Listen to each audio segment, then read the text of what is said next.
Makna traveling buat saya itu, adalah suatu peluang untuk melihat dunia baru, dunia lain yang nggak biasa kita lihat sehari-hari.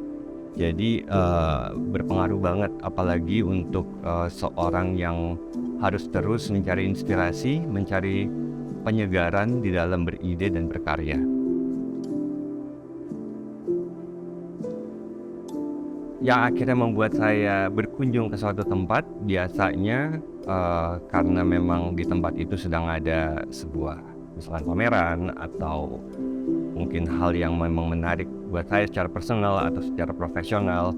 Tapi juga kadang-kadang, hal yang mundane yang biasa sehari-hari juga menarik buat saya. Apalagi tempat yang mempunyai kebudayaan atau tempat yang mempunyai kesenian yang sangat berbeda dengan, negara kita sendiri atau, tempat saya tinggal gitu.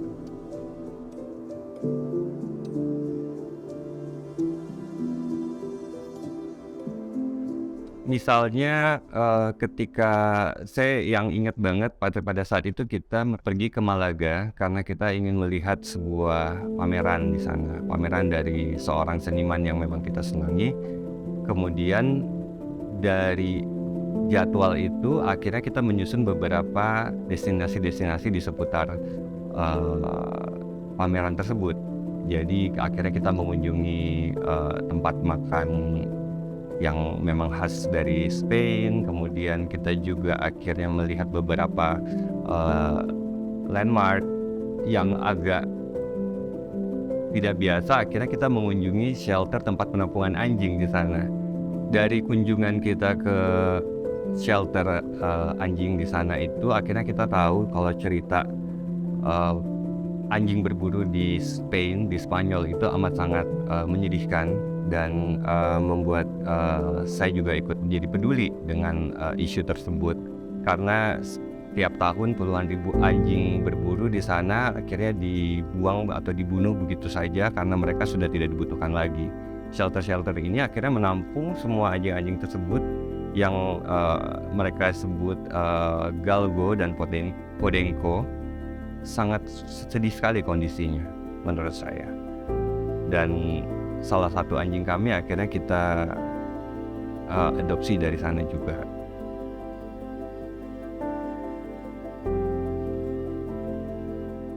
Kalau buat aku pribadi sih, untuk bisa terinspirasi dari suatu tempat yang dikunjungi, akunya sendiri harus membuka diri. Jadi yang menginspirasi pun nggak harus suatu tempat yang bersejarah misalnya, atau museum, atau ke tempat-tempat yang indah gitu. Kadang-kadang aku lagi jalan-jalan di kota tersebut, kemudian lihat tumpukan sampah yang dibuang orang-orang setiap hari tertentu, buat aku itu menginspirasi. Jadi akhirnya aku foto-fotoin gitu dan aku kumpulin foto-foto orang buang sampah-sampah yang dibuang orang itu.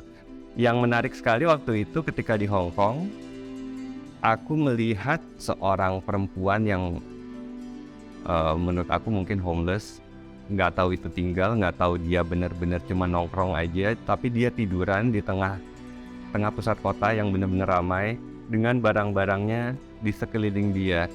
Jadi kalau orang lihat dari jauh, mereka mungkin pikir itu tumpukan sampah, tapi di tengahnya ada orang yang lagi tiduran aja gitu dengan santainya. Akhirnya itu menjadi satu kebiasaan juga sih untuk mengamati kehidupan orang melalui sampahnya.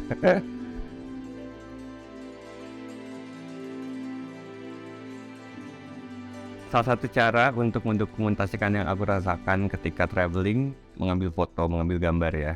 Tapi juga yang nggak pernah lepas yang aku selalu bawa ketika traveling itu adalah buku gambar kecil dan pensil-pensil untuk aku bisa menggambar. Dan gambarnya sendiri pun aku nggak harus menggambar pemandangan atau apapun yang terjadi yang aku lihat pada saat itu, tapi kadang-kadang apa yang aku lihat atau apa yang aku rasakan pada saat traveling itu tertuang menjadi suatu gambar yang berbeda, yang tentunya lebih dekat ke profesi aku sebagai fashion designer, seperti itu.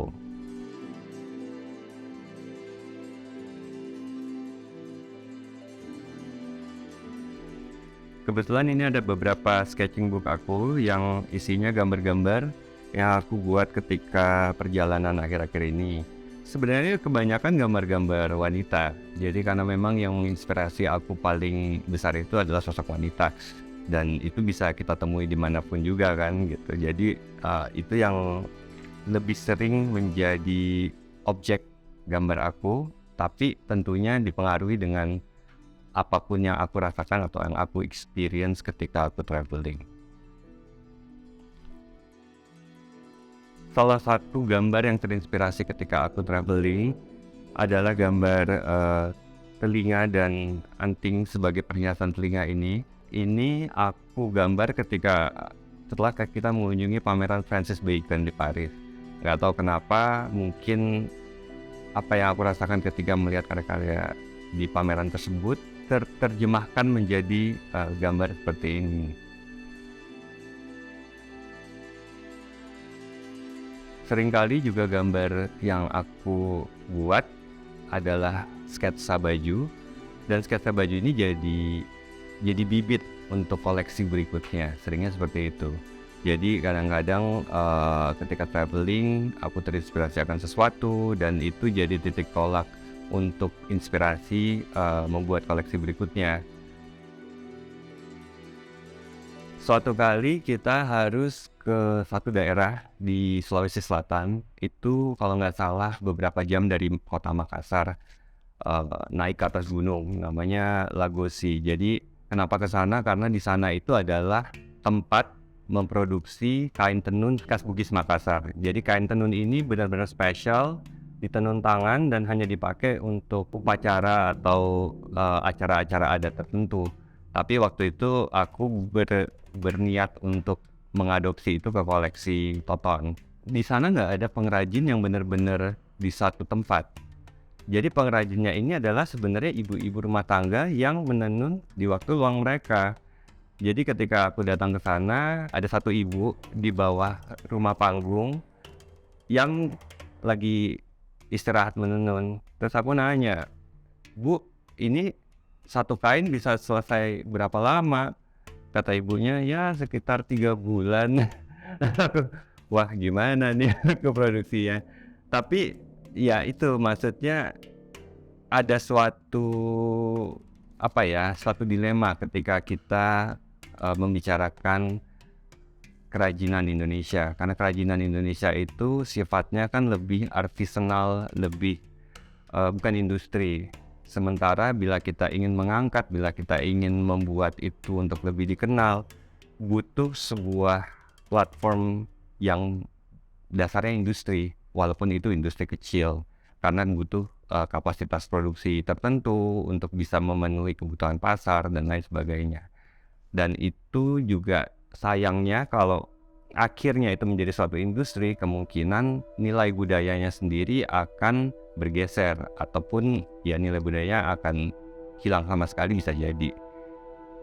Untuk mencari balance itu sih yang akhirnya aku belajar dari perjalanan ke Lagosi itu. Gimana caranya tetap mencintai, mengenal budaya kita dan bisa melestarikannya tanpa harus mengeksploitasi kebudayaan tersebut. Sebenarnya dari awal mendirikan Toton sendiri itu aku tidak punya intensi untuk melestarikan sebagai preserver gitu. Karena apa yang mendasari sekedar kecintaan aku aja sama Indonesia, sama kebudayaan Indonesia, dan itu pun setelah aku mengalami ketika aku sekolah di luar negeri, orang-orang di luar negeri itu lebih menghargai Indonesia dibanding orang-orang Indonesia sendiri. Akhirnya pulang ke Indonesia, aku bertekad untuk membuat suatu brand yang terinspirasi dari Indonesia. Dan jujur aku mencoba untuk seperti sponge, seperti busa yang menyerap apapun yang aku bisa serap di Indonesia, termasuk lewat perjalanan itu, atau lewat buku-buku, atau lewat kesenian yang aku lihat. dan mencoba untuk mengolah itu dengan versiku, kemudian mencoba berkarya dengan inspirasi yang aku serap itu. Kalau akhirnya dari perjalanan aku bisa membantu untuk melestarikan atau memajukan kesenian, kebudayaan, kerajinan Indonesia, aku berharap banget itu bisa terjadi. Dan apalagi kalau aku bisa menginspirasi teman-teman atau generasi mendatang untuk ikut mencintai dan melestarikan Indonesia.